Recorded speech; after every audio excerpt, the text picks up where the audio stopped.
سلطان نور الدین زنگی رحمۃ اللہ علیہ کو حضور اکرم صلی اللہ علیہ وسلم کی خواب میں زیارت ہوتی ہے۔ حضور نے دو سرخی مائل رنگ کے چہرے دکھائے کہ یہ دو شخص مجھے تکلیف پہنچا رہے ہیں۔ یہ تب کی بات ہے جب عیسائیوں نے عالم اسلام کے خلاف ایک بہت بڑی سازش ترتیب دی۔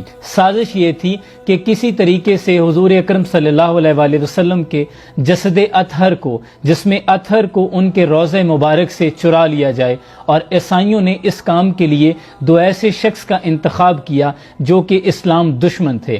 انہوں نے ظاہر ان کا حلیہ بالکل متقی و پرہیزگار زاہدوں والا بنایا، انہیں کچھ وظائف، کچھ ذکر و اذکار سکھائے اور حج کے قافلے کے ساتھ مدینہ بھجوا دیا۔ ان دو بدبختوں نے مدینہ پہنچ کر مسجد نبی صلی اللہ علیہ وسلم کی ایک جانب بالکل قریب ایک مکان کرائے پہ لے لیا۔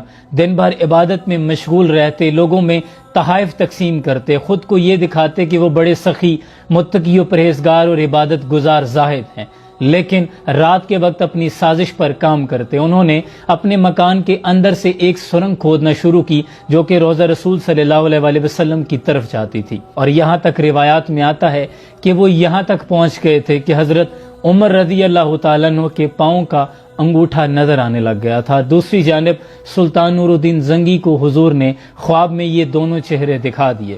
اب سلطان نور الدین زنگی نے اپنے ساتھ کچھ افراد لیے اور کچھ تحفے تحائف اپنے ساتھ لیے اور دمشق سے مسجد نبی صلی اللہ علیہ وسلم کا رخت سفر باندھ لیا۔ سلطان نور الدین زنگی نے مدینہ شریف پہنچ کر سب سے پہلے روضہ رسول صلی اللہ علیہ وسلم پر حاضری پیش کی۔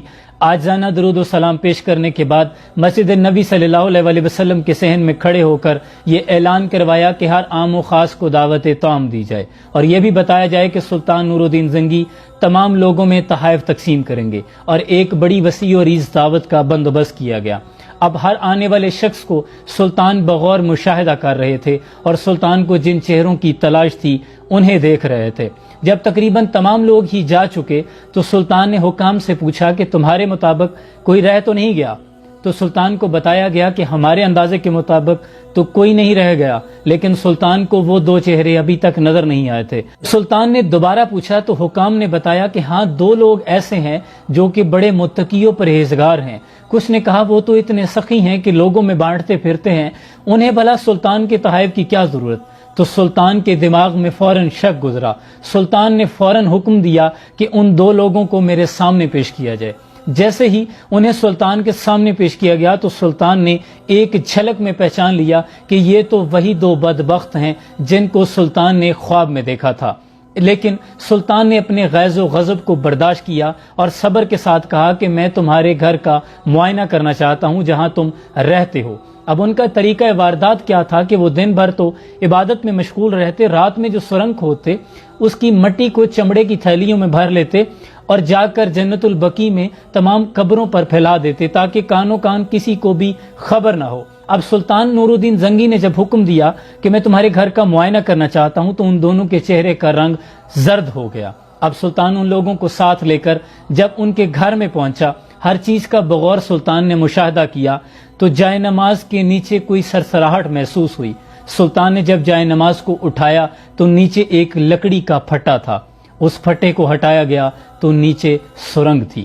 اب سلطان نے حکم دیا کہ فوراً ان کا سر قلم کر دیا جائے۔ اس طرح سلطان نور الدین زنگی نے عالم اسلام کے خلاف ہونے والی ایک بہت بڑی سازش کو ناکام کر دیا، اور اس کے بعد جو سلطان نور الدین زنگی نے بڑا حکم جاری کیا وہ یہ تھا کہ حضور اکرم صلی اللہ علیہ وسلم کے روضہ کے اطراف میں چاروں اطراف ایک خندق کھدوائی گئی اور اس میں سیسا پگھلا کر ڈالا گیا جو کہ ایک بہت بڑی آہنی دیوار بن گئی تاکہ دوبارہ کوئی اتنی جرأت نہ کر سکے۔